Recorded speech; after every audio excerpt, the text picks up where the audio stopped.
As an international student myself, here are 5 things that international students in America should and should never do while they live in the United States.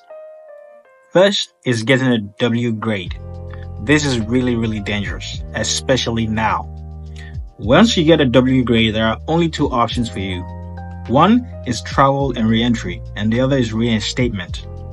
Both are going to be 10 times harder than the previous administrations.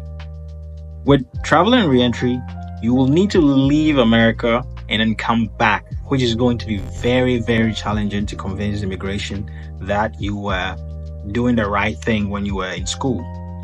The other one, which is reinstatement, is you trying to convince USCIS and immigration that there was some crazy event that happened in your life that led you not to be able to complete a class or something like that.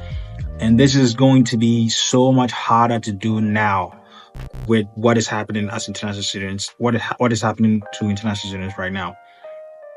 The second thing that you should never do is to engage in political activities, especially protests that involves anything relating to Gaza, Palestine, Israel, all those things. Please stay out of it. Number 3, do not violate your status. So there are 2 parts to the first one. This one, do not violate your status.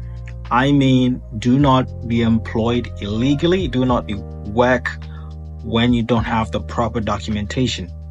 Also, the most common one that can really, really catch a lot of people is the new regulation. That is, if you change your status, if you change where you live, you would need to update your city's record within 10 days. So if you move from where you live right now to another house, you would need to contact your international students office to change your CV's details to get a new I-20 of where you currently live.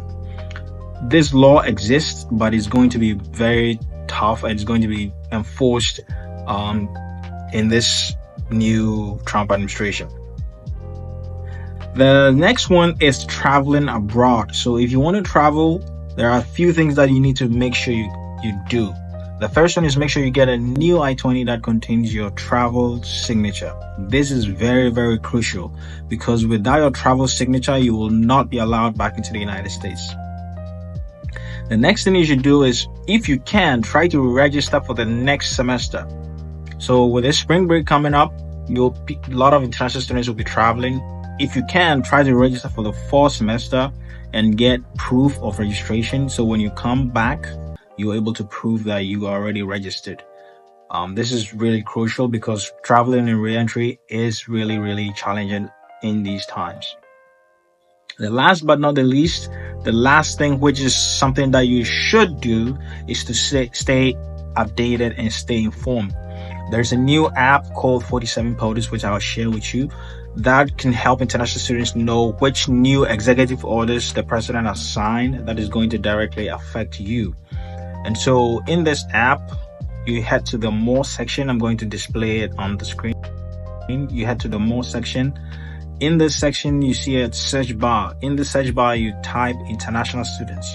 It's going to show you all executive orders that the president has signed that is going to directly or indirectly affect international students.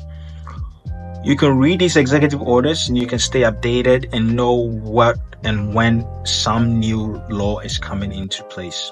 Another important thing to always note is that depending on the country that you're coming from, certain things that is going to affect your country might affect you as an international student if you're from that country.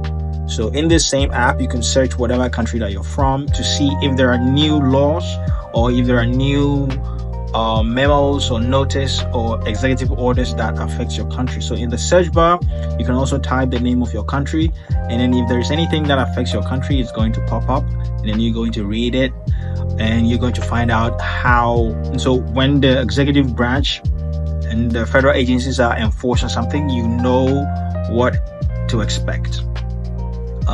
Stay informed, stay updated all the time. Have a good day.